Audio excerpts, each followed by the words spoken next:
Hey everybody, how are you guys doing today? AMC Bigums here. I hope you're all having a great day. So this video is going to break down the new 2022 NSCC 003 ruling. This ruling is very bad for retail, the market, and it should not be passed. It's meant to prevent squeeze type things, catastrophic events to the market like 2008, and it's basically to screw retail when these guys make too bad of decisions. Now it's going to be like the old pawn shop rule, but a lot worse. Now I'm going to break this down and show you guys the key components, but we're not going to just read it off. So what I'm going to do is show you exactly how this works. We're going to look at the repo service itself.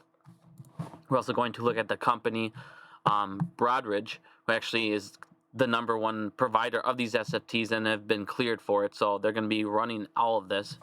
And we're going to look at a whole bunch of other things. So let's, the CNS program and how they're so correlated and connect. So let's get right into this video.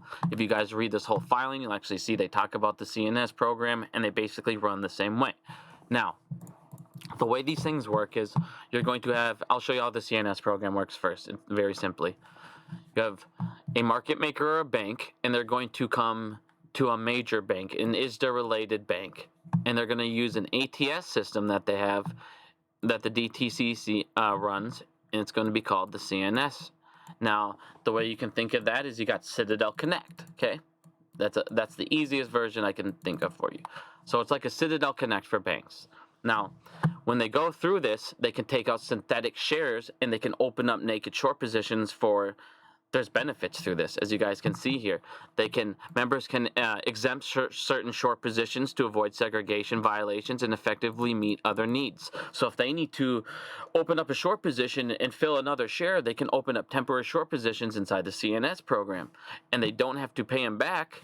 As you guys can see, market makers may maintain temporary short positions in CNS until such times as there's significant trading to flatten out their position. So, as you guys can see, the market makers love this program. It helps them make synthetics and do all sorts of things like that to cover FTDs. This is how another way they get off the reg show list, and we don't see that price action. Like I said, it's all about control and manipulation through the OTC market. Now, if you guys come over here and look at how these SFT works, it's like the same concept, but instead of a bank and a market maker, you now have a hedge fund. Now these hedge funds are going to come and do these when they are going to get margin called, okay? And what these are basically like is, the way you can think of them, is a reverse repo. It's a one-night loan type for a certain amount of shares to show that you can cover your shares, or you can show, hey, my naked shorts are covered, blah, blah, blah. Now, if you guys come and look at this, the people how this necessarily works actually is, if you come up here and look at pension, it's going to be through investment companies, pension plans, sovereign wealth funds, and institutional firms. Well, sovereign wealth plans are foreign banks, so basically ISDA members. Yay, let's get more ISDA members involved. The IMF, which is the World Bank that can make special drawing rights, so they'll suddenly be able to get involved in this program. You also would have then, so your investment companies, institutional firms was the last one here. Institutional firms, well, that would be like BlackRock, Vanguard. Pension plans would be your 401k. You got sovereign, like I said, world banks, ISDA members, IMF, and then investment companies like family offices. So all the people we don't want anything to do with, because they're all the most corrupt people in the world, we're suddenly giving them the ability to give these banks, these special little fake shares, more synthetic shares to create liquidity, overnight synthetic reverse repo shares. Okay, now this is all to avoid margin calls. Now, if you guys come and look down here, like I said, I'm only going to read a little bit about these things. So the NSCC and blah blah blah. The NSCC understands that SFTs provide liquidity to the market. What you always hear is they provide liquidity. When you hear those terms, that means we created a synthetic share, so a trade can keep going. So there's liquidity in the market when there's none, which means there's no shares available. So we created a fake one. Now, to provide liquidity to the market, the ability for market participants to make deliveries on short sales and thereby avoid failure to deliver on naked shorts. Like I said, this is a big deal. It's like, okay, I'm going to get margin called. They're seeing that I have a whole bunch of naked shorts, and what are you going to do?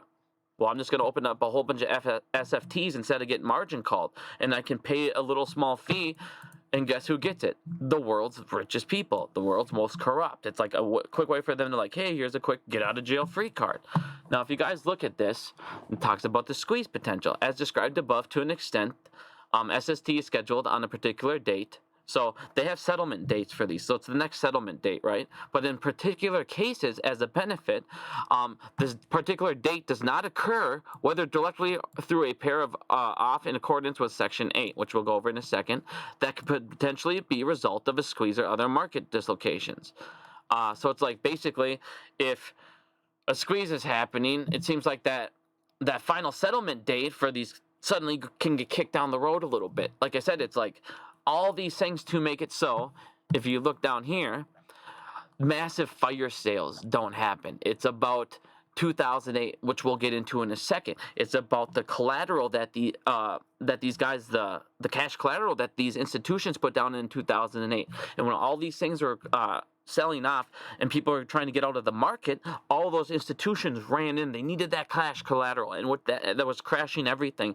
So it's trying to prevent all this stuff. Instead of it's so lazily done, and it's so like, here, we'll just let them, keep kicking it and give them more gray areas and loopholes and this and that. And it's a complete joke. Now, if you guys come down here, it says, in addition to creating capital, blah, blah, blah, it would also reduce the potential for market disruption from fire sales. So, and why does it say that? Well, let's say I'm going to get margin called. All I need to do, or I have any chance of having, I might need to liquidate, I might need a fire sale.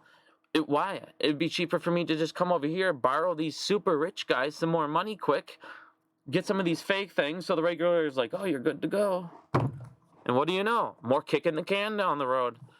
Now, if you guys come over here, there's a whole bunch of other super big jokes here and exemptions and all these other things here. Now, it actually talks about members defaulting and how they can use this in the event of a default to go ahead and go, well, we don't want to do that. Now watch this. They have... No, this is about the fire sale. Give me one more second here. I thought I had this up. Man. Of course I don't have it up. Sorry, I had this pulled up so many different times. Oh, here we go. Okay, so the NSCC would generally anticipate exercising this right. Here we go. Exercise a right of offset any such obligation of the sponsoring members under its sponsoring member guarantee against any obligations of the NSCC to the sponsoring member in respect such sponsoring members' proprietary accounts at the NSCC, blah, blah, blah. NSC would generally anticipate exercising this right if a sponsoring member defaults. They're literally like, if you guys default, we anticipate to go ahead and let you guys out of some obligations, exercise some of these rights to offset your obligation, and we'll go ahead and help you guys out. You see what I'm saying? It's constantly, hey, we'll help you out here, we'll help you out there. Like I said, it's a one night reverse repo of kicking the can down so people don't get margin called, and so giant fire sales don't come crashing down. And so, like I said, like in 2008, since all these people came running out of the market, they don't want, under a stress scenario, they don't want people to go, oh, we need to go and take out all of our cash that we use for collateral, so then they get screwed even more, and then it hurts the banks and everyone else. We can't hurt the banks who are screwing everybody. Like I said, you guys, this is insane. All this is another CNS program for hedge funds to use instead of market makers, so they don't get margin called. So massive squeeze don't happen. So fire sales don't happen. It's literally like I said, this needs to be addressed. Stuff like this is, instead of us addressing the problem that these guys are so over leveraged, they're abusing the system, they're doing this, we're going to keep on finding ways to hide it, give them more loopholes to keep pushing it down the road, and again, keep telling retail, this is for your own good. Now, if you guys actually read some of this stuff, it says that this is for retail's best their best interest, because, well, we don't want people to lose massive potential. See, we don't want massive market conditions leading to potentially significant losses for retailers. So we'll tell them, well, you guys don't want fire sales and stuff to happen or over leveraged things to happen to where everyone gets screwed, right? Well, yeah, but now you're making it to where no one does. Margins, how would they even happen anymore? Like I said, they're barely happening now because the DTCC, the banks, they're already helping them out.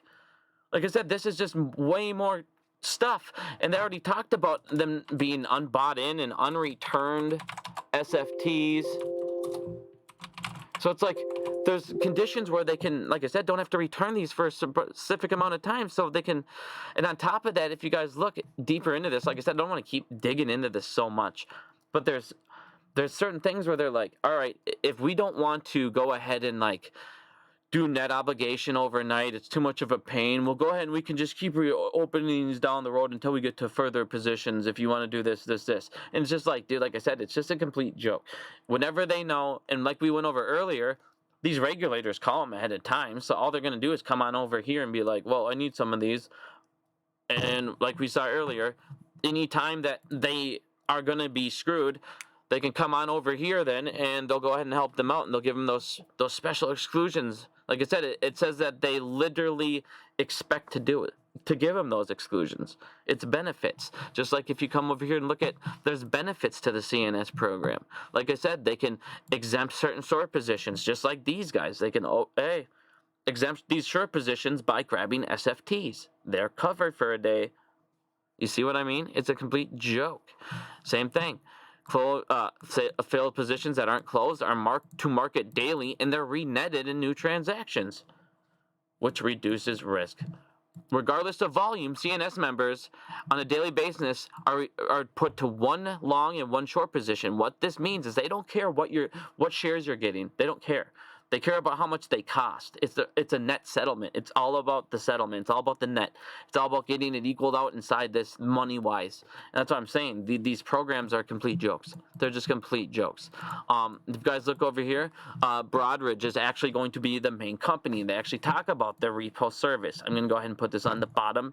I don't want to make this too much longer here, but you can go ahead and you can see all these things, all their little benefits, what they do. Like I said, I'll go ahead and put that, but it actually gets interesting here. If you come down here and look, just want to read a little bit off here. So it says that their consulting approaches the FICC, their sponsored repo service. See here, the DTCC, like I said, they approved it. It's an ATS, just like I was showing you guys in this. It's an ATS, just like the CNS program, but it still makes synthetic shares. So it's just an ATS that they own and only they have access to. So, like I said, it's nothing we want. So instead of this being the DTCC here, what it's actually going to be then would be this Broadridge. So now we can have Broadridge be the new Citadel. Yeah. Type. Like I said, I'll put this at the bottom if you guys want to go ahead and read super into this. I know people already probably like the videos too long. But like I said, it's another CNS program. It's a complete joke, unnecessary, helps them with margins. And their only thing is we don't want another 2008 to occur. We don't want massive fire sales. This will stop securities going drastically down and people getting hurt from them. How about you just stop them from over leveraging, stop them from shorting nakedly this much, stop them from marking long or shorts long and doing $50,000 fines when they get caught stealing $20 million. Pretty simple. But thanks guys for listening. Like I said, this is a complete joke. This is a awful thing, and we need to make sure we comment on the SEC's thing. Site. I will go ahead and put the link below for comments. Make sure you guys comment. This does not fix the problem. You're pushing it and giving them more loopholes and outs to make it so margins don't happen. So it takes the hedge fund's responsibilities away. It takes their risk away when they can, again, just keep dipping into more and more things just to keep paying the rich, keep paying BlackRock and Vanguard and the banks because they don't have enough. Family offices, they don't have enough money. So like I said, guys, thank you for listening. I'll have another video out soon. We'll go ahead and break these down. It'll be a more detailed one. But thanks for listening, guys. Like I said, make sure you go comment. Our voices, they're a lot more powerful than you guys think. They're a lot more powerful than you think. We can't let them have outs, and this is an out. So thank you for listening, guys. Have a good day.